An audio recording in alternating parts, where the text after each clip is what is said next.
All right. I don't want to spend a lot of time on this, but I like a good beef. And Sean Payton and Russell Wilson, who were together with the Broncos when Payton first got the job there and had an absolute meltdown. Like that relationship did not go well. It flared back up again this week when the Broncos played the Giants. And basically, Sean Payton came out and said something along the lines like, I'll just read the quote. I was talking to Giants owner John Mara not too long ago, Payton said, and I said, we were hoping that quarterback change would have happened a long time ago.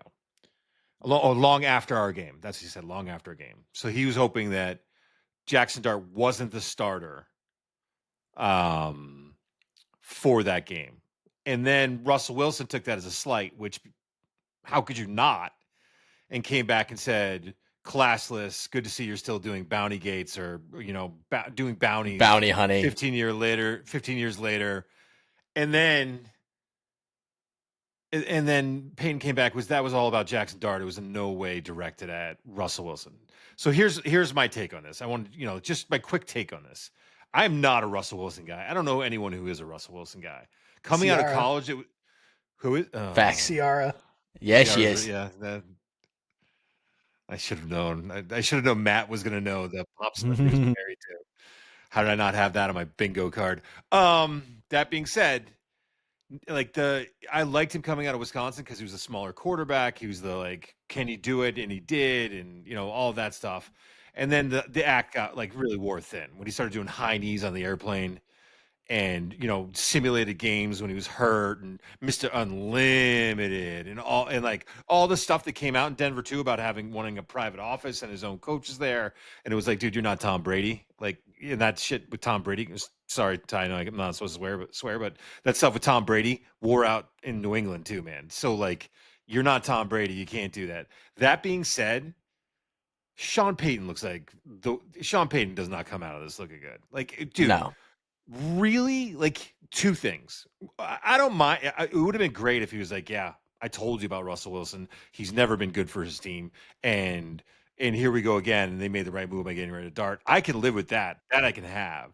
But this backhanded thing that he did, and then to act like afterwards he didn't what do you mean? It was just about Dart. It wasn't about Russ. Give me a break, dude. Either you're really dumb, and I don't think he is. Either you're really dumb and didn't think that was going to be the deal, or you're just playing games and trying to be cute about it, which is even worse, dude. Either way, it's bad, and I don't like it. But come on, dude. Just own up to it. You know what I mean? Am I crazy for that? No, I think he should have doubled down. Double down? I think he either should have been yeah, no, I was trying to hype up Jackson Dart and how great he's been. I would rather play Russell Wilson, who's the backup quarterback. Double down on it at that point. Because the more and more that I watched it, I was okay, I totally see what Russ is saying. I mean, it's a little bit dramatic to say the bounty hunting. I think that had to do with it. I think it had to do with them kind of talking about the targeting Jackson Dart. I think that was a whole thing before the game where they were trying to injure Jackson Dart during that game. There's a lot of talk about physicality in that game before that game, yeah. Yeah, so the drama between those two teams has just been way too much, and I think that probably was Russ's tweet. But yeah, Sean Payton should have just doubled down because they talk about how he's a direct sort of Bill Belichick type guy. I didn't see it. It was a little bit of a high school schoolgirl type talking trash. Yeah, and not only that, but it takes away from attention that you guys just had this great come from behind win. What an amazing game that was. The back and forth there. And then now we're talking about Jackson Dart. And now we're talking about Russell Wilson. What are we doing? You know what I mean? Jackson Dart was awesome in that game. Bo Nix was awesome in that game. How about we talk about those guys instead? What about you, Matt? Do you like good shit talking? If it's good, that's not very, I think I give the win to Russell Wilson because his tweet was much better than the subtle dig from Payton. But I get where Payton's coming from. He kind of said it with the thing that's not really what I meant. That's not what I said. And you could interpret it this way. But I mean, those guys are in front of the cameras and in front of microphones enough. They know exactly what they're saying. So he definitely meant it. Yeah, he knows better. Yeah, he knows better than that. It's just a dumb one. Just say Russ sucked, and I didn't like having him on my team, and I'm glad that would have been so much better. I'm sad we didn't get to play him because then we would have blown him out. That would have been awesome. I hope I see him after the game so I can hit him in the face, like something like that, dude. Like, Double just be down. honest about it. Like, yeah, don't like this whole like if you're gonna do it, then do it, and if Or not, then like, don't do it. Like, you don't have to do it. if you played, I would have totally put $100 bounty on you. Yeah, right. Exactly. Exactly. Oh God, I wouldn't have had to have paid for it. My team would have done it for free. Like something like I wouldn't be surprised if it's his teams take care of it. If his team takes care of it for me, that's how awful that guy is. Something like that. But if you want to talk about Jackson Dart, just talk about Jackson Dart. Be like Jackson Dart's been awesome. Blah blah blah blah blah. Like you didn't have to say anything about the quarterback change. It's so disingenuous. It sucks. All right, we got a big show. Big show. Tyler's excited that NBA players are getting arrested. We're going to get into it. First, we're going to talk about Brad Marchand coming back to the Bruins because Matt was at that game. So we're going to get the gambling, and then of course, we're going to do the Colts and Pats wrap. This has officially become a Colts pod. I keep saying it. I don't know if Matt believes me. It is officially a Colts pod. The Colts are going. The Colts are going all the way, dude. All right, I'm Steve Bench. That's Tyler Besman in the blank hat. It's blank, right? Yeah. I want to say blink. You know Blank. it's blank. I know, but it's so confusing. And Matt's in the Colts gear as usual. And this is Serene the Screen.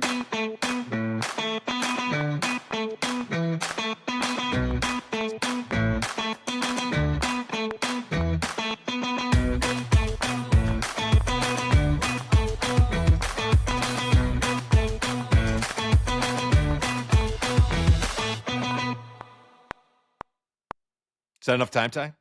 No, that's perfectly fine. All right, good. Here we go. All right, let's get into it, Marchand.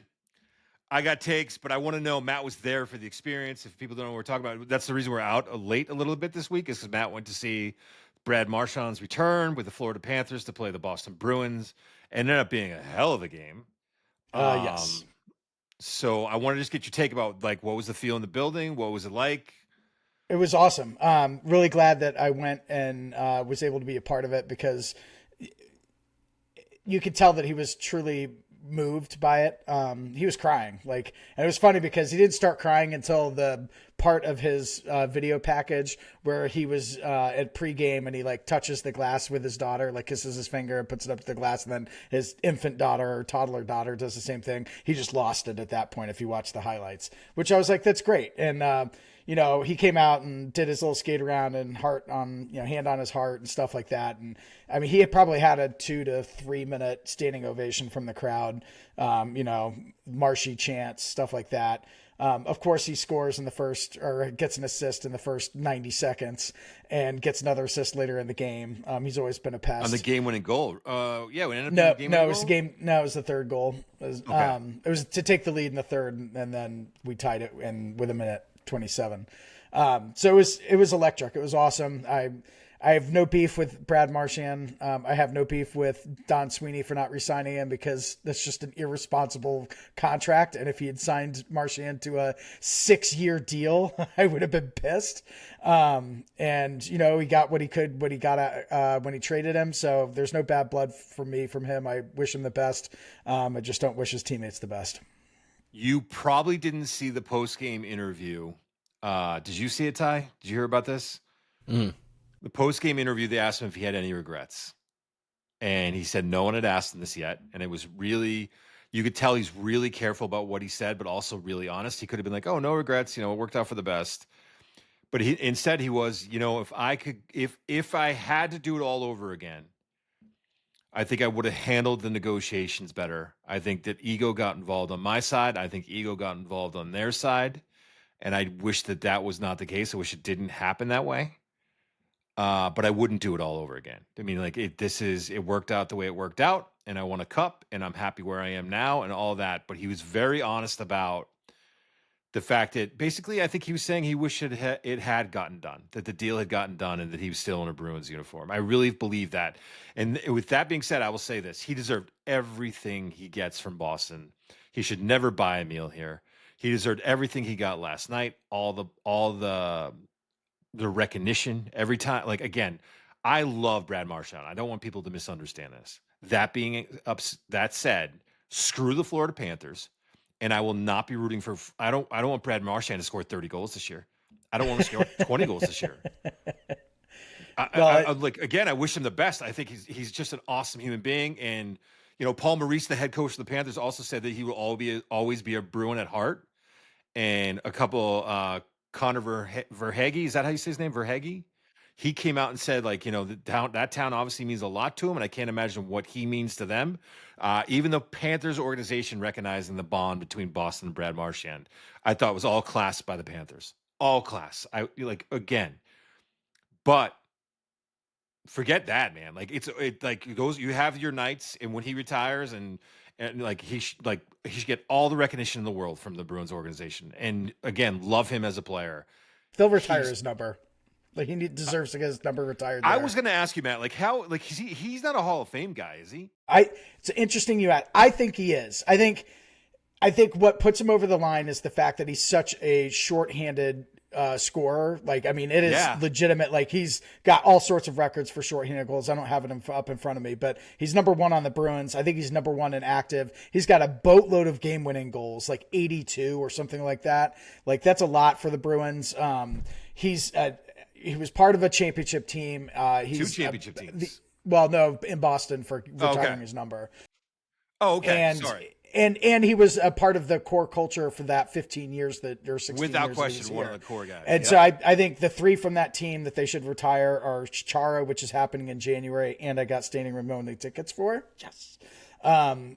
The Bergeron and Marchand. I could. People talk about Rask. He didn't win anything and crapped his pants, and I get annoyed with him. Timmy Thomas before Rask, man. Yeah, and David Krejci. And David Krejci's a great player, but he's not transformative like Brad Marchand was. So no Luch? You're not putting Luch in there? No, I'm not putting Luch in there. That's probably. You got to have a somewhat clean arrest sheet. Yikes. Okay, so Matt, I mean, I love Luch. I'm just saying. I said somewhat. I mean, that he could get arrested for something. Don't get arrested for what he got arrested for. So allegedly got arrested. Well, he didn't allegedly get arrested. He got arrested for allegedly doing whatever he did. Yeah. That's it's my fault for taking it that way. I wanted to ask you because I feel like he is. I didn't want to get ahead of myself and say that he was. Because that's how much I like him, and I know there's bias. Like for me, there's bias about Brad Marchand because I like him so much. Is it just that? And I know he put up numbers, but like he's like 20 shy from 1,000 goal. He's played over 1,000 games. He's like 25 points shy of 1,000 points, and that's like usually a good marker. It is. Yeah, that's like one of them. He's had several 20-goal seasons. The people knock on him because he's never had a 40-goal season. He's never had. I don't think he's ever had a 100-point season, or if he has, it's only been a few. I think he might have had one. I thought I remember. Yeah, I think so too. But he hasn't had some. And people are like, "Well, it's a left winger." There's a ton of really good left wingers, and I'm like, it's irrelevant what position you play. No, yeah. Like, I don't. You're either that. a forward or you're not. How many centers are in the Hall of exactly? Fame, so you can do that with any position. And not only that, but if you take into the fact that, he's won a gold medal, he's a contributor to Team Canada, like his entire hockey career, he's a multi-cup champ winner. Like he should be in the Hall of Fame. I wouldn't call it open and shut, but I would say it's pretty much a definite. So I don't have Nesson, and I didn't realize I could watch the game. So neither did I. National TV. Once I realized I could watch it, I watched the third period. The Bruins were down 2 going into the third period. They scored 2, tied it up. They gave up another goal to go down 1. They score again. Was that the minute and a half goal? Yeah. So they scored. It was a beautiful empty net goal. It was awesome. Empty net goal, and then they come down, and I don't even know who the defenseman was. It went off Peak's. It went off Peak's skate or stick or something. It went off Peak's fluke goal. Listen. Go ahead, Matt. I wonder if you have the so that was really disappointing. That was their 5th loss. They started off the season 3-0. I was like, wow, we're coming out of the gate hot. Like, this is great. We need every point we can get. And then they lose a tough one to Vegas. It was 6-5. They came back and battled back, but couldn't get it done. They lose at the last second to Utah in Utah. I don't remember the Avalanche game, but I think it wasn't that close. And then they lose this one that's really close. And I'm pissed off at Swayman. AJ Greer's goal in that game was soft, short side, off a face-off. You got to be tight on your post. Like, I don't care who it is. You can't let that in. And then he gave up on the last goal because it went off the post. I think he thought it went off the post and in. And so he kind of stands up and then looks and sees everybody kind of doing their, shenanigans in front. And by that point it was over. And I just am pissed off because this is my take. The Bruins will finish last in the division. I don't like Marco Sturm. I don't like Marco Sturm as a coach. I don't like the way he's calling out his players. I don't like, the way that he's like, our power play sucks. Our penalty kill is actually pretty good because we've been on the penalty kill so much. We don't have scoring talent. Pasternak is the only guy that can put the puck in the net, and he just elevates the guys that are on his line. But after that, there's nothing. Our defense is young and leaky. We're in real trouble. We're in real trouble. So that happened fast. I mean, you were hoping maybe we were to get the playoffs 2 weeks ago, and now it's done. I mean, I've watched a couple games, and I'm like, this team, like, they battle back, and that's great, but you can't finish. And if you can't finish, that you're not going to be able to keep battling back. So I only saw the third period, and it felt like the Panthers, who don't have two of their best players on the ice at any time, could just pull away in that game. It just felt like the Panthers were the better team the entire time. Even when the Bruins were coming back, it was like, and they were skating hard, playing hard, and all of that stuff. It was like, we're not even close. We're not even close in terms of talent. And I thought what was awesome was after Florida scores this fluky goal, the Boston Bruins, a professional hockey team, couldn't figure out their freaking clock. So they had to do it by the watch with the referees. And Matt, I was like, I get it. Like, it is what it is. But I was like, this is so emblematic of what this organization is right now. It's a joke. Like, it's a joke. And like, where it was 2 years ago, 3 years ago to where it is now is so disappointing. And when Florida fans, like, I think whoever people like picked up on the clip of me like saying this before about them cheating with their thing and about cheating with their cap space because they don't have to pay income tax and about Marchand going down there and all that. Yeah, you're right. You guys should be like drinking my tears. Again, I will say this over and over again. But like, I'm not going to sit here and pretend that this is cool, that this is okay. Like that we've got some scrappy team or like that the Bruins need to suffer. Like, like maybe the Red Sox, the Patriots did. The Bruins have one cup.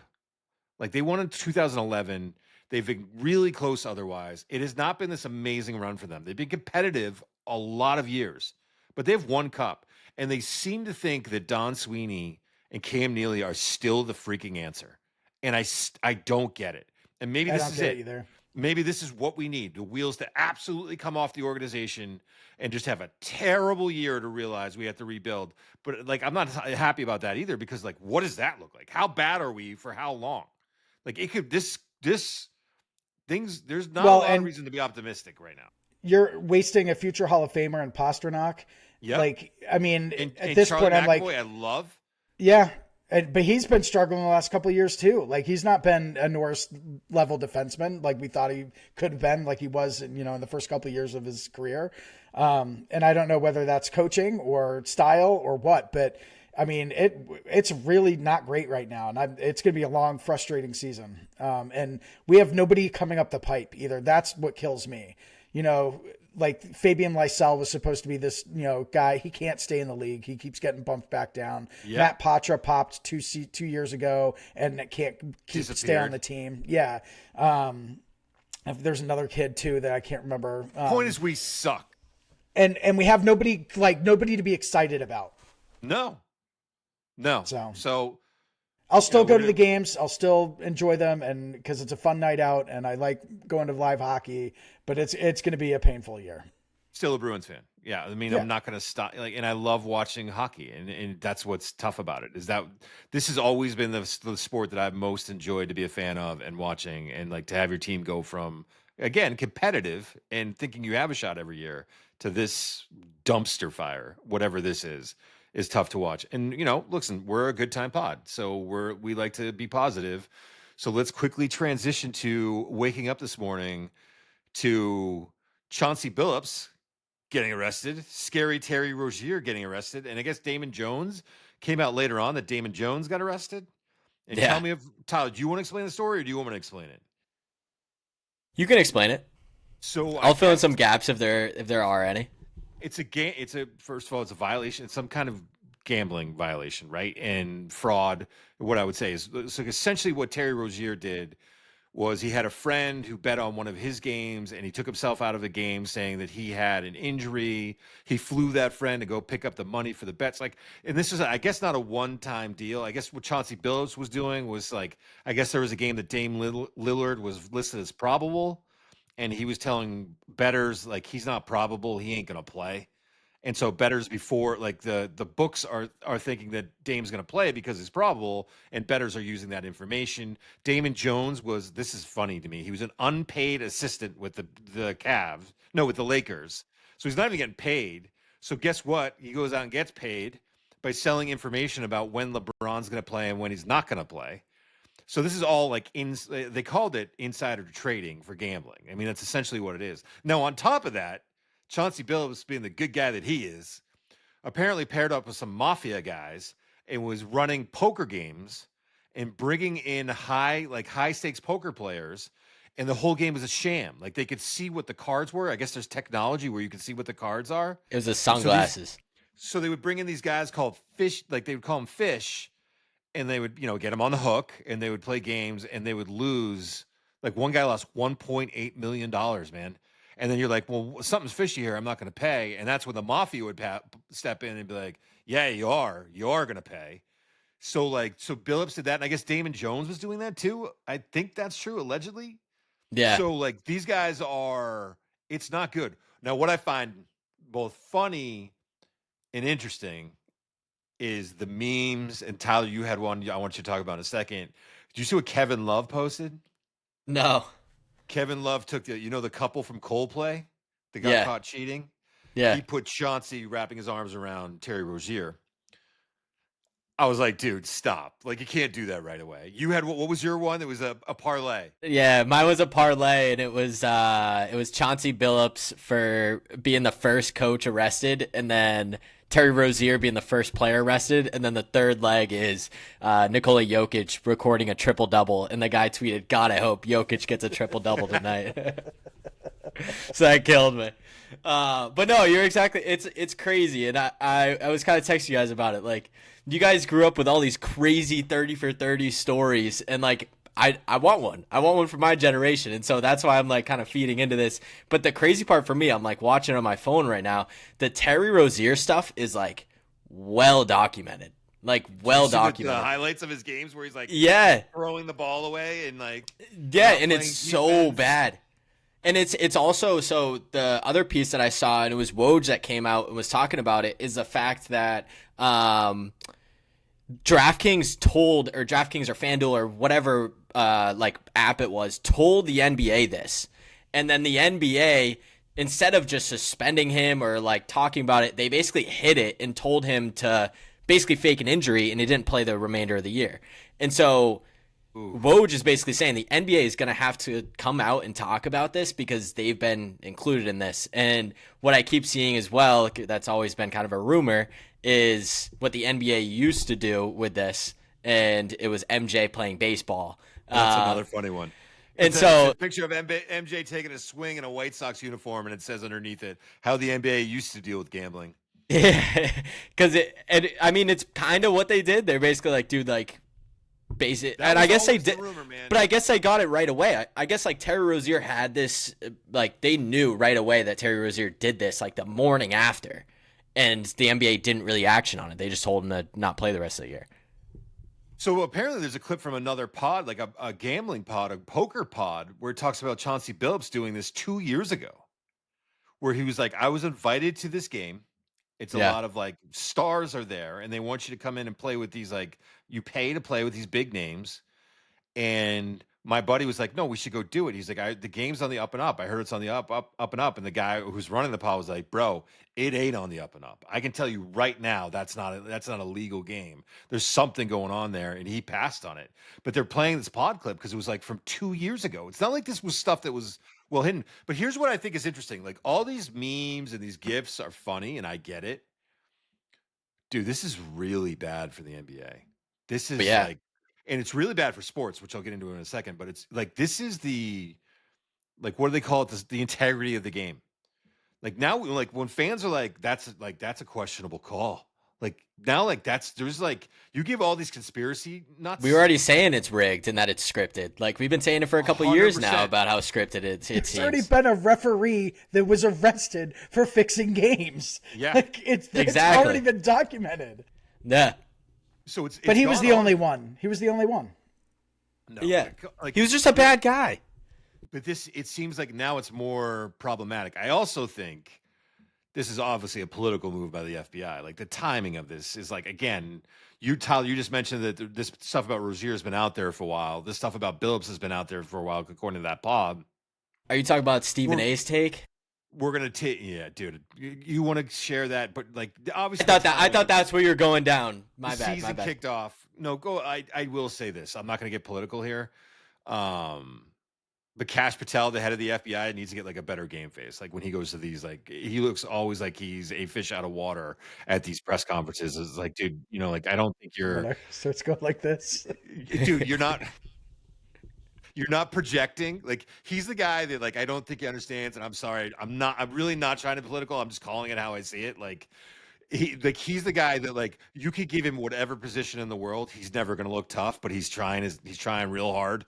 He's trying like real hard. Like it's like, It dude, might be because he you has ain't no law enforcement experience. you're not the guy. You know, like you're trying to be the guy, but you're not the guy. And like even when there's guys up on that stage who are, and I don't know what their political affiliation is. Like some of them might be just as like Republican and conservative as whatever. And those guys look like tough guys. Those guys look like they know what they're doing. And every time I'm looking like at Cash Patel and I'm like, dude, what like dude, just don't go. You don't have to be there. Like you don't like you could just let your guys do it. Like it's bad. Um that being said, Stephen A had a wild take too. Like I don't know if it's wild. Wild. I just don't. I I didn't. don't know I why thought it he was could talk about wild. I politics thought and it no was one. a little. I thought it was a little much, and I think it's because recently he's been on all of these like political stages, like talking about different like things. That's all I'll put it as is things. But his take was basically that like the NBA should watch out, and this is like basically a warning, and then the WNBA should watch out because this is Trump basically like acting out towards the league because there was protests and whatever. We're not a political pod, but that's a So wild take for me, especially when he does it and it's his show, so he can say whatever he wants on his show. But like you're sports. You're supposed to be covering sports, dude. Like tell us about what's going on in the actual case. Like don't start throwing out these crazy takes. Like you're supposed to be a go-to resource to understand what's going on, not putting out wild takes. That might I also don't be a wild even. take. Yeah, I don't even understand it. Like he thinks that he's cracking down on the league because I guess there's protests. That's what's happening. That's what he believes. That's what he believes is that And did he say basically whether or not he thought that was right? Was he saying? Did he take it as far as to say again? I mean, I wish they'd seen the take, and I don't want to put you on the spot, Tyler. So don't say anything you're not comfortable with. Was he saying that there shouldn't be protests to make sure that this doesn't happen in the league? Like people need to clean it up. no, so this is exactly what he said. Trump is coming, he's coming. Weird way to start. Anybody that has seen his reactions from the sports leagues and the positions that people have taken, they are not surprised at what's going on today. This is just the tip of the iceberg. So it seems like he's not saying anything.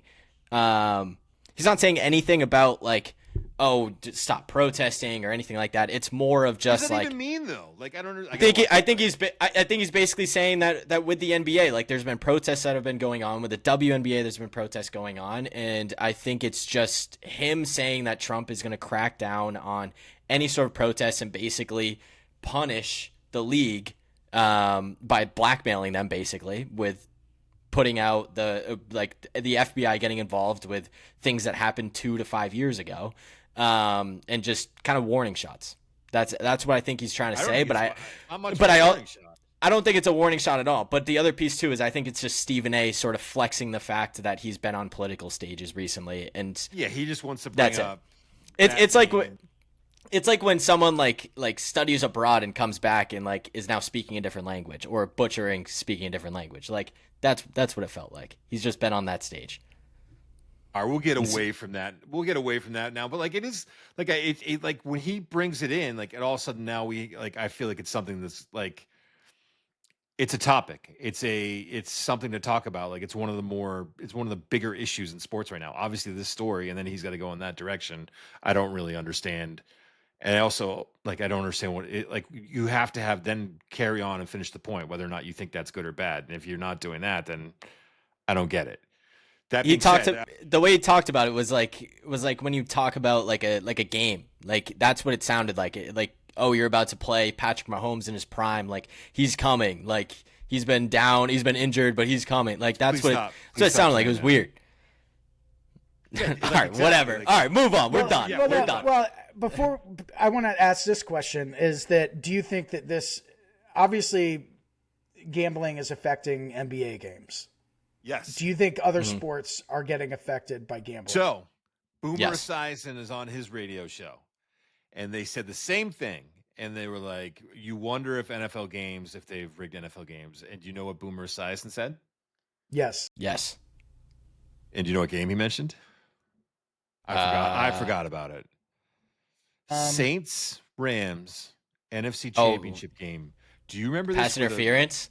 The Saints player was running down the right sideline, and Nicole Roby Coleman came over and hit him like 10 minutes before, like 2 plays before the ball got there.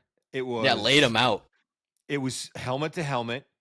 The ball wasn't even close to him yet. It's one of the worst missed calls I remember. And Boomer Esiason went to it right away. He was like 2019 Rams Saints right away. And I went back. I'd even argue the Eagles Chiefs one with the pass interference on Juju Smith-Schuster. I'd even argue that one too. There's so many. I would argue the Eagles Patriots Super Bowl where they tried to change a rule the week of what a catch was and what a catch wasn't, and the Eagles got a touchdown off of that, which is weird because it's such a specific thing. I mean, there have been plenty of instances where you're like, that looks pretty bad in college football too. They just had they had a situation with Auburn, Georgia, where I think I talked to you guys about this. Did you guys hear about the Kirby Smart timeout situation? Yeah, I think you talked about it in last pod. And then he's like, timeout. Yeah. So the guy reportedly the head of that crew suspended. I saw that. Yeah.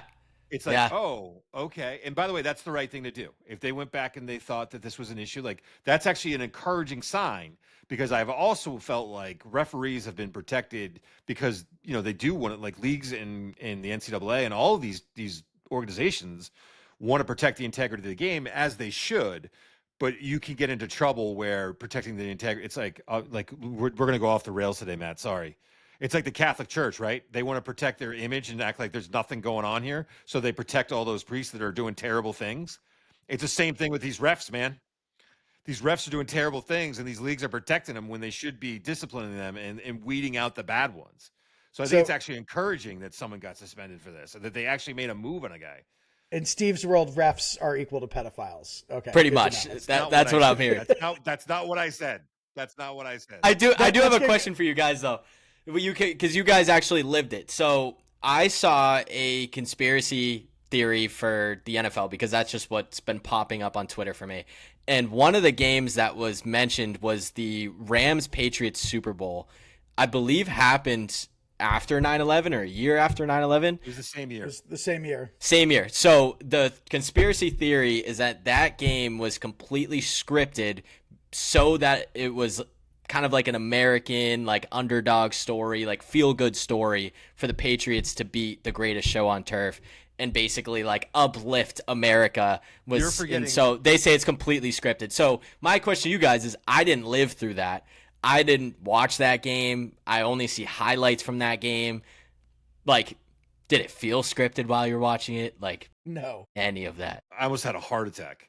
Because the kid the dude that probably has a conspiracy theory is my age. Like he probably never, he was probably in diapers like me during that game. So, and you're also forgetting one key thing, which I'm surprised from you, to be honest, which is, well, we do believe that these things have gone on and refs and players have fixed games.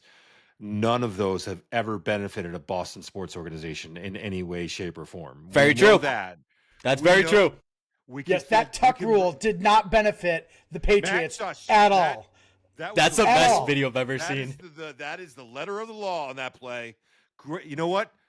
that's an example of a referee standing up and doing the right thing in a very tough situation. Yep, So, I agree. So kudos to that guy. Okay, kudos. Have you to seen that Tom guy. Brady video though? Like years later, when he's with what's the guy's name that like stripped the Charles ball? Woodson. They played at Michigan, I think, together.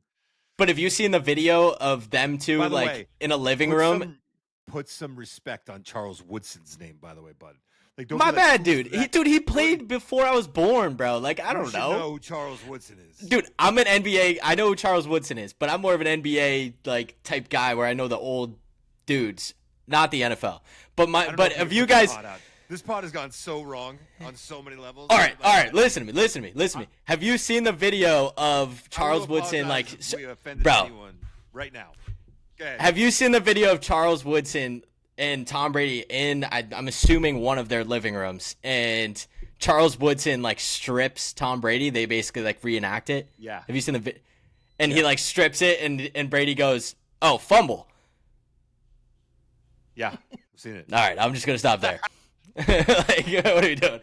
I think it's a commercial for something, but yeah, no, I've seen it. No, it wasn't. It was an actual them hanging out doing an interview, and so Charles Woodson, okay. and so Charles Woodson caught him and was like, "Dude, like you call it a fumble, but they called it a tuck roll back then." And so Brady tries to like correct himself. Yeah, we All should right. see the tape of it. So to get back to your original question, no, it wasn't scripted. How the hell are you going to script two entire football teams? It's a lot easier to have a conspiracy when there's one or two people involved. It's a little bit different when you've got 106. Fair. Yeah, very true. Very true. It's much harder to fix NFL games, I think. Like, I will say this. It's interesting how far gamblers will go. I worked at the Boston College ticket office out of college. And, you know, like you're selling tickets and guys would call up and be like, yeah, I want 2 tickets here. He's like, you know, I don't know. I'm going to bring my kid, but I don't know. It's like William Green, he was like the running back then. He was a stud. And they were like, I heard William Green's banged up. And if he's not going to play, I don't want to bring my kids. Have you heard anything? And you're like, oh, no, I think he's going to like, and immediately like my boss came over, was like, hang it up. And he's like, hang up the call. I was like, on them? And he's like, yeah, hang up the phone right now. And I was like, what's happening? And I was like, what did I do wrong? He's like, you cannot give out injury information to any of these guys. Like they're calling fishing to find out like what you know so they can place a bet based on whatever's going on. And that was like 2002. And I was like, oh, like, wow, dude, like this is a thing. Like guys like are always looking for angles. I was like, how much money are they going to make off of this thing? I heard that Damon Jones was selling information for like $100,000 a pop. Dude, what? Dude, the Terry Rozier, they were placing 200 grand bets. They were placing massive. That's why he got caught. Pigs get fed, hogs But get I'm slaughtered. talking getting caught like right away. Like how much money they were placing on a random mid-season game against Milwaukee, I think it was, and Terry Rozier ends up telling them to do the under and only plays 9 minutes out of nowhere. Just plays 9 minutes. Also, I believe this is true now. I think on November 1st, the college athletes can start betting on pro games. It's such a bad idea. That seems like a great idea. That your teammate, if you're like, let's imagine you play at Ohio State and 9 of your teammates are spread out across the league on the defense alone from last year, scattered across the league, and they're going to allow those kids to bet on pro games. Well, let's say that they make some poor choices and bad bets and put themselves in a position where now they could be taken advantage of. You know, like this is a terrible idea. And I was wondering, like, I wanted to ask a question of like the cat's out of the bag, right? We can't stuff gambling back in Pandora's box because it's a multi-billion-dollar industry and the lobbyists and things that it'll never get legislated out. But at this point, I'm like, I don't know if it was a good thing that gambling, from a sports integrity point of view, I don't know if it was such a great thing. I love doing my little parlays, which we hit 2 this weekend, boys. Hell yeah. Like I love it, but for the integrity of the sport, I think it's a real issue. And I think it's more prevalent in other sports than, like, I think it's more prevalent in basketball because one person can dominate a basketball game. Whereas in football, you've got 2 different sides of the football. In hockey, you've got 4 lines. So like one guy can't really do too much or take away too much. You can't do golf because, like everything's on camera and you can't lie. I mean, tennis, it's so I damn can see hard that. to win. Like, yeah, exactly. It's so damn hard to win. Baseball, I could see like that could be an issue. But Yeah, I think basketball is just the kind of the perfect sport for gambling to really set its roots into and affect the games. Definitely.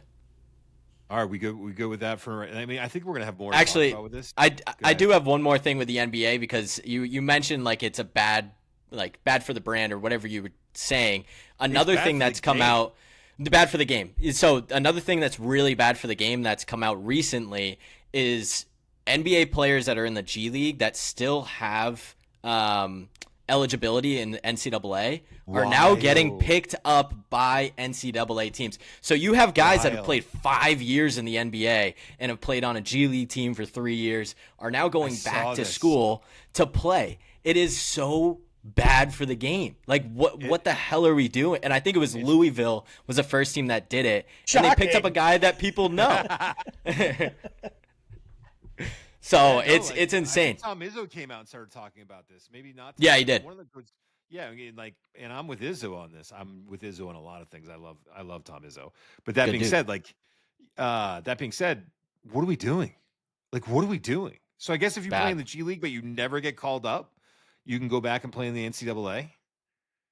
I got to double check, but I think I saw that like there was a dude that played that played a couple games in the league. I One can't. of the dude that's I on have to Louisville imagine you though. can't do that. The dude that was on Louisville actually played for the Maine Celtics. So I know for a Dude, fact he didn't get called up. everyone in Louisville is like cringing right now because you keep calling it Don't Louisville. care. I don't I even know do. where it is. I If you made gave that me a mistake. map, I wouldn't even be able to point it out. It's a good I grew up time. an hour away from Louisville. Did you really? Is that how close it was? Yeah, Oh, I didn't know 66 miles. that. Yeah, I made the mistake of saying that wrong on the Yeah, machine show wow. and got absolutely hammered How by people. how are you supposed to say it? Sorry, Louisville. Louisville. Louisville, Yeah, how do you say Yeah, New Orleans? New Orleans. Okay, good. it's not Dude, New I Can't have say Orleans.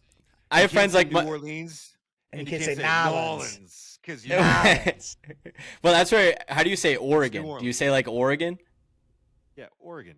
Ches says Oregon, and I Nope. have other friends that say Oregon, and I'm like, Nope. what are we doing? What are They're we doing? I trolling do you.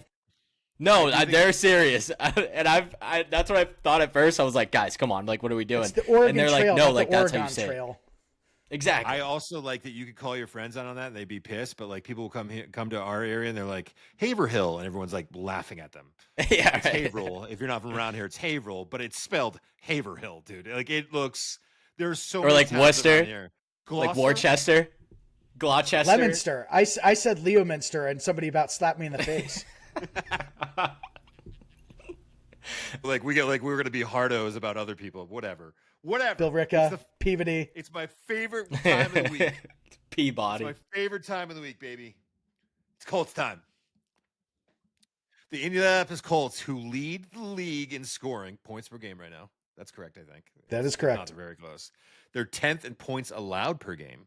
Daniel Jones is 5th in the league in passing yards. What is happening? Jonathan Taylor is 1st in the league. All of a sudden, they're finding a pass rush. DeForest Buckner had 2 sacks last week. Thank you very much. Latu had 1 too. They're starting to get after the quarterback a little bit, Matt. They just rolled a banged up, but still talented Chargers team. They're up 21 going into the fourth quarter, ended up winning by 14 comfortably, going away. Are we starting to believe, Matt? Oh, by the way, in the meantime, is that the fire alarm because the Colts are so hot? No, did No. you hear that? I did. Did you? I heard it, but was it me or was it somebody else? It was I thought me. it was Okay. Gabby's cooking right now. Ah. Yeah. So are you, Ty. So are we. Anyways, So are we. Always. and meanwhile, the Jags have lost 2 in a row. Yeah, that's good. Love that. So And the Jags look awful. So I keep picked them. saying it. I picked them to beat the Titans this weekend. Does that count? That means they're going to lose. I don't understand. Like your fantasy team is so bad right now. You haven't won a game yet, and you're playing the first place team this week. Why not have a little joy in the hometown Colts? Why not just take a breath and for one goddamn second in your adult life, Just believe in something. Just believe there's still magic that exists in the world, Matt.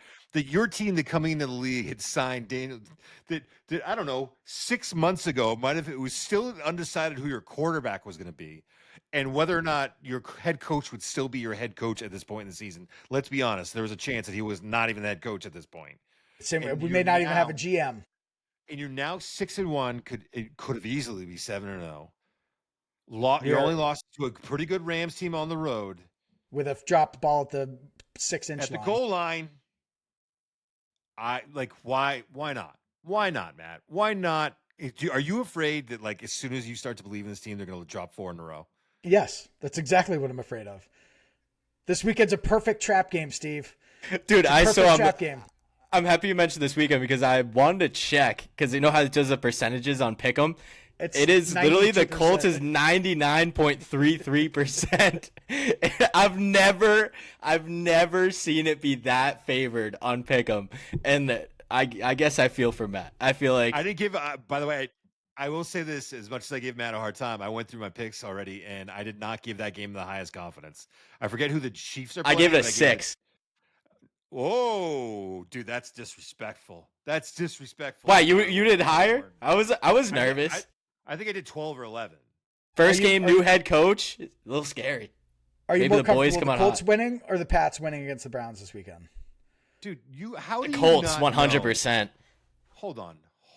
How do you not know that it's not the first game for the head coach for the Titans? It doesn't matter. That's you've Patriots- heard my That's theory. crazy. You've heard Dude, my that is theory a about first games with coaches. Yes, but the Patriots played him already. The Patriots took care of it. The Titans' first game with their new head coach was last week. All It was right. Mike McCoy. That's crazy. This week's flown by. You guys are unbelievable. You should. This week's flown by. Holy crap. I had no idea. Unbelievable. So let's go through it, okay? Not only they have the Titans, there's been so much going on that I don't even know. We haven't talked about how. Did we talk about how the Steelers lost to the Bengals? That No. happened since our last pod. That was a week ago. So Joe Flacco's amazing. He's the best man. I mean, he's the coolest guy in America. So let's go through the schedule though. Titans at home, they win that game. I'm sorry. They better. The Titans are imploding. At home, hell yeah. Steelers at the Steelers, I think that could be a tough one. Let's give them their second loss there. Now we're 6-2. Falcons at home, they win that game. You're 7-2 at that point because you won against the Falcons. Sorry. The So the Falcons now you're 8-2, right? They go to the Chiefs. I'm going to say they lose that game. If they win that game, Matt, there will be no control. They're Super Bowl bound. There will be no controlling me. I'm telling you right now, there's going to be like champagne sent to your house. There's going to be poppers. It's done deal if they win that Chiefs game. But we'll go 8-3. Texans at home. What's good 9-3. news is that'll probably get flexed to be in prime time, and I'll actually get to watch some of these games. Yeah, that's true. Texans will be 9-3. At Jaguars, you have concerns about this game. We always play terribly in Jacksonville, but at that point, if we're rolling, we're rolling. I'll go 10-3 with that. Hell yeah. Then you go to Seattle. Tough The place to 13th play. man. I think you win that It's game. the but let's 12th say you man, lose but- at 10-4. All right, so 10-4. Did you say the 10th, man? No, It's you said the the 13th. What the hell does that even mean, dude? I meant the 12th. Dude, stop slurping your Coke on the pod. Dude, I need it. I need my caffeine. And I can't have another cup of coffee, so I just use a little bit of caffeine that's in this Coke. Let's just wrap it up and say this. If they're 12-5, I would almost be disappointed. Yeah. They're 12-5, dude. well, They might get the bye. they could. There's a It'll be legitimate interesting. chance they get a bye. Well, did you hear that the rumor is that they're going to sign Daniel Jones to a 4-year, $204 million contract? No, and how do we not lead with that? Are you serious? That's the rumor. $51 million for 4 years, making him the 10th highest quarterback paid or 10th highest player paid. Are you doing it, Matt? He seems to really know the system well, and he's like, now that we've got some records underneath, I'm he's doing it, like, and he's not regressing. Do you know what I mean? It's not like this has been a flash in the pan. This is 2 months of games, and he's Right. played well in tough games. So At that number for 4 years, I would it would include this year, right? I'm not Because sure. then I would imagine it's he's an extension. I think it would be an extension. because he's 28 now. Yeah, He's it's not an old, extension. No, he's not old. He seems it because we've talked about him a lot for a long time. but he's teased That's me not a terrible before. deal. It's not a terrible deal. He's teased. No, it's not. I don't It's a let that me put it this way: it's a responsible deal. It's a responsible deal. what if like Yeah, he starts I like it. He's 10th highest paid quarterback. He's handsome and boring. It sounds like Tom Brady to me. So I think you should sign him 100%. Brady, stop it. All right, let's move on to the New England. Handsome and boring. Okay. As long as All he right. doesn't become arrogant. He probably will. Give him a ring. He will be. Please give him a ring. Please, that would be amazing. Yeah. Don't give him I a will ring. take. No, I will take the arrogance if we can get a couple rings out of it. yeah, like what are you talking about, dude? Like, don't It'd be threaten pretty Me? awesome if Yeah. they won it. They could say they won it for Jim Irsay. Like, there's a lot going on here. A lot of good subplots. Yeah, Yeah. exactly. A lot of good subplots. Exactly, Matt. I just wish that you would get on the train and enjoy the ride. You know what I mean? You know me about my reverse jinxes and things like that. It's rare for me to really, for the teams that I love, for me to get fully behind them, because I'd rather be pleasantly happy than bitterly upset. Whatever. Just have some joy in your life. That's all I'm asking you. I Okay. have plenty of joy in my life, Steve. All right, let's talk about New England. Let's get into New England. This team continues to surprise me. This weekend, I'm kind of paying attention to the Titans game and watching college shape, all that. Like I kind of have it on the background, and I'm like, didn't love the way the first half is unfolding there. Like No. they're letting Tennessee hang around, but they did what a good team does. They pulled away in the second half. Like that defense took advantage of a rookie quarterback. Drake May was like, I think he had 2 incompletions on the whole day. 21 to that's Record 23. Tom Brady record. That's silly. Like silly good. I mean, Keyshawn Booty didn't have a big game, but he's a legitimate number 2 all of a sudden. Stephon He had a Diggs is big number 1. catch. That catch was a good throw, but like it was still kind of a tough catch for him to make. So the 2 guys that they signed on defense, kind of big picture. Milton Williams was the big one. Is like been awesome.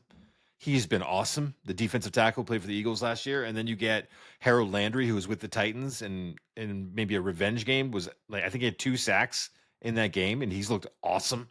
Like the defense started to come together a little bit. Like all of these things, like let's be upfront about it. 4 months ago, there's no way, no way. Like if we're being serious, there was no shot that we thought this was going to be the case with these 2 teams. no, not at all. 1,000%. And I choose to enjoy it, and Matt chooses to be miserable. So let's go through the Patriots schedule real quick. Browns at home. I like that game. By the way, if they win this game, I hit my future bet of them having a 5-game winning streak. I'm So, rooting for you. If they Yeah, don't get it that'll be here, sweet. I mean, this game does make me I believe make it, me nervous. I believed it when Matt said it. The Browns at home. Yeah, no, it makes me nervous. Just because, like, I believe in Drake 100%, but that run game I don't believe in. And the Browns have been absolutely unreal on defense. So that's where I just think if our offense comes out the same way it did against Tennessee in the first half, it's going to be an uphill battle in that game because that defense is relentless. And you can't say it's not. Like, they've been insane all year. Dylan Gabriel's their quarterback, right? Yeah. But that's where I'm not worried about like them beating us. I'm worried about us beating ourselves. How we lost to the Steelers, how we lost to the Raiders. The 2 losses that we have, we beat ourselves. So that's kind of where I'm nervous about. It's a trap game. We've been moving. I think if we're on the road, I'm obviously a little bit more worried, but we're at home. We haven't really been at home a ton this year yet. So I don't know. I'm interested to see how the game goes. If we win this, I'm even more confident. But this has been a trap game that I had circled. So the Browns were? Yeah, just from the defense. Our 2 losses, we beat ourselves. And I know that we've learned a ton from those losses. But I think that's a general concern with this team. And I agree with you about that. I do believe that's a general concern about this team, is they're so young in at certain positions that like it could be though you could have a letdown game. I'm not sure that I specifically worry about the Browns though. I don't know if this is a trap game. I mean, this is as much of a trap game as the Falcons is the next week. Like, so I don't really see how it's really specific to the Browns. I mean, Dylan Gabriel's their It's just the quarterback. defense. That's all it is the defense and fumbles, and that's honestly it. It's the run game I do not trust. We had 5 turnovers against a good Steelers defense, and mainly because of our run game. I think 4 out of 5 of those turnovers was fumbles. So that's kind of where I'm at with the Browns. Is they're a team Hey, that will disrupt an offense and create a bunch of turnovers. they will do that. And maybe don't send me the Will Campbell clip this week, bud. You want to send me Why? the Will Campbell? You want to take your shot? Why? Because do you know who Mr. Miles Garrett is? Do you understand what that human being I does to people? understand, but I'm saying the run game. Drake, I'm not worried about. Drake's my guy. I'm confident in Drake at this point. It's the run game that makes me Are you nervous worried about in Will this game. Campbell pass blocking against Miles Garrett? No, I'm saying just the dudes running the ball. I think are gonna fumble the goddamn ball. That's all I'm saying. I think that's like that's a concern you have because they've done it in the past, but I don't actually think that that means that they'll do it in the future. There's actually a theory about this, that it doesn't link. That just because something's happened in the past doesn't mean it will happen in the future, and that's what you're kind of basing that on, because fumbles are kind of they're a unique stat. They don't. It's not something that They're kind of Mondre's thing, though. they have been. Yes, at times you're right. I get that, but it's a unique stat. But that being said, if you're not worried about your rookie left tackle blocking Miles Garrett, then I don't know what to tell you. Like No, I'm Miles Garrett confident in my guy. No, dude, he's gonna murder him, and I'm sure he is. But I'm also excited for Will Campbell having a matchup like that, where he had that matchup against Watt, right? Or is Watt on the other side? he saw Watt a little bit. He saw Watt So a little bit. I'm excited that our rookie left tackle is seeing matchups like that in his first year. Yeah. And No this offense early. to TJ Watt, who's super good, but Miles Garrett's on another planet. He is the best Really? defensive end. He's the best defensive end in the world. He is, and Really? it's not really close. All time? Would you He will be a first ballot Hall of Famer, no question. Okay. He is as good as Reggie White was. He reminds me of Reggie White. Okay. And I don't know, you Okay. probably don't know who Reggie White was, but if you watch tapes, he had this club move where he basically understood when to make contact with the offensive lineman, and then it looked like he was a superhero throwing them 8 yards back. He just had an understanding of when they were off balance and when to connect, and it's an unbelievable one move that like you couldn't counter. That Miles Yeah, it's Garrett. tough to do when you have a concussion. Yeah, Miles. Well, he didn't do it. He wasn't a club to the head guy. He That's wasn't. not what he did. No, no, no, no. This move was to the chest. It was he understood when you were off your feet or you were lightest on your feet, and he would it's basically called a long arm. He would get into your frame with one arm and just throw you aside. He was not like the old school guys who were the club to the head. Maybe picked up a rock on the field and then and you were like your ears are ringing. That was not Reggie White. He was slightly after that time. But Okay. that being said, I'll also say this about Will Campbell that I think people conveniently are leaving out of the how good he is. I think he's played really well. I hope he continues to play really well. I said from the get-go that I had concerns about him and maybe that he needs to be a guard, and it doesn't look like that's going to be the case. I fully own that. I also would like to think that people who are looking at PFF and showing all the PFF rankings are conveniently missing out on the point that 3 offensive tackles who are also drafted in the first round are ranked higher than he is right now, and that's Kelvin Banks for New Orleans playing lights out, Armand Membu for the Jets playing lights out, and Josh Simmons for the Chiefs playing lights out. So it's interesting that we're all pointing out when all of these offensive tackles have played really well, and we'll see how their career goes. And again, I'm a Patriots guy. Will Campbell deserves all the credit in the world for how he's played so far, but I think it's maybe take a breath and maybe don't start going in the locker room and start talking about how do you think you've proved people wrong. Which, by the way, to Will Campbell's point and to his defense was I was never worried about that in the first place. So it's not really a him thing, but not best for Miles Garrett to get a video of the rookie offensive tackle. And I don't know if Miles Garrett will care either, but to get a video of the rookie offensive tackle talking about how well things are going, I would not want to give Miles Garrett any kind of motivation for this game. I would not. I hope he's mic'd up for the game. Who, Myles Garrett? Yeah. By the way, Myles Garrett also like he's like an absolute like he's like a monster. Like he really like I mean that in the way of like he He almost killed haunts. somebody with a helmet. Yeah, Dude, he and did. he's had his moments, but I will also say this: he's generally a good guy. There's a clip of him last year with the Baltimore right tackle, Rosengarten, I think his name is. He played at Washington, a really good player. And basically he's like, the offensive tackle said to him, and this is a guy who plays 2 times a year. It was like a young kid was like, man, sometimes I just feel like I'm barely holding on in this league and whatever. And they like exchanged jerseys, and Myles Garrett was like, "You're here, man. You're in the league. Like, they stop worrying about whether or not you belong here, and start realizing that you're here." And like just this kind of like reassuring thing to a guy he goes against all the time. I was like, dude, that's kind of cool. The helmet thing, that was not very cool. Yeah, That but I was think that bad. just speaks to his competitiveness. I want to murder No, him. you can't do that. You can't do that. But that being said, maybe not the week to be pumping up Will Campbell, my man, No. because Myles Garrett can humble a lot of dudes. But yeah. All right, Our, so we're, we're to the Falcons. You got to run through the rest of the yeah, really quickly, yeah. Falcons. I think we Win. win. I think those are two more Yep. wins. So now we're at 7-2.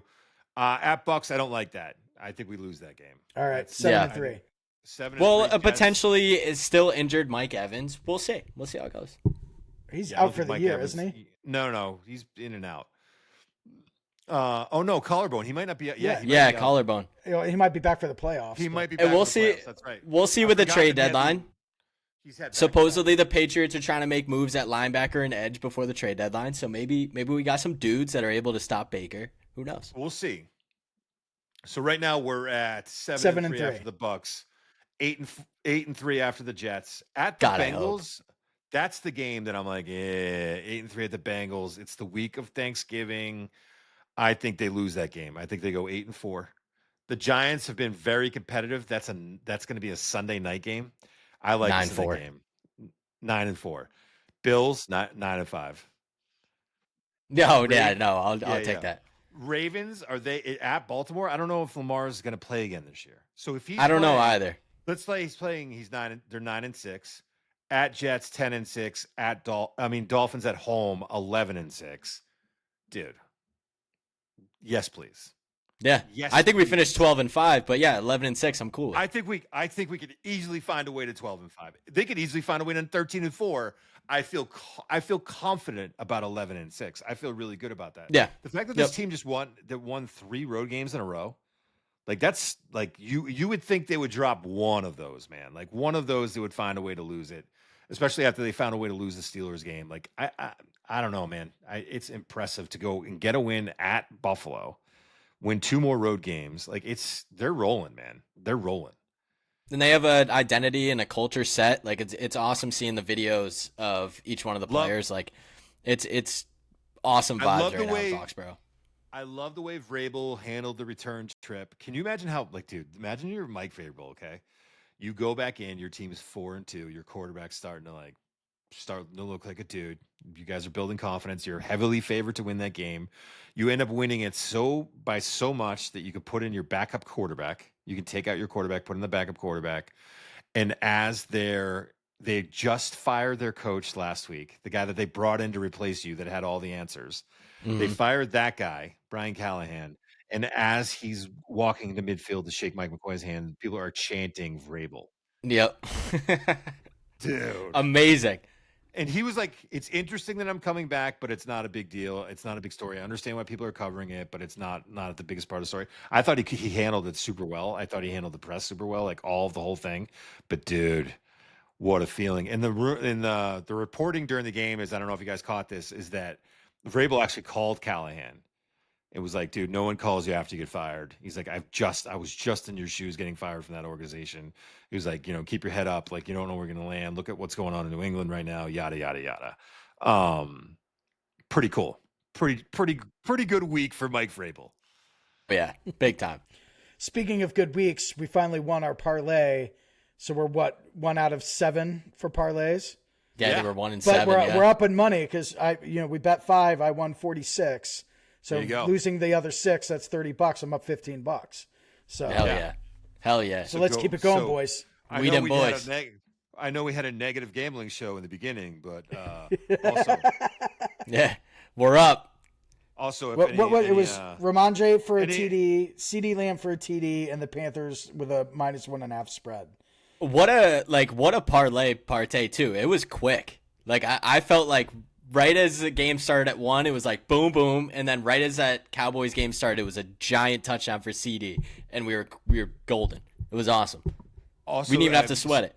Did you see the gifs and the memes where it was like the story was breaking and then underneath was like, and don't miss now because ESPN's a game. The ESPN Plus is a gambling thing, so they have these stories about like what's going on in the gambling story, and then someone would add in underneath. And speaking of which, don't forget the 30% boost at all NBA games tonight. It's like, dude, the internet is undefeated. It's so funny. And I have 4 basketball parlays. I won a 4-leg parlay on the Colts Chargers game that I boosted. I had over the 48.5, a Quentin Johnston TD, a Jonathan Taylor TD, and the Indy Colts money line. So bet 5 won 68. Beast. Nice. Beast. Good weekend for me. And then I lost $10 betting on Brad Marchand. Because you said he was going to score a goal. I had one for him scoring a goal, and then they had one of the pre-made parlays where it was like 4+ shots, 2 points, and a goal.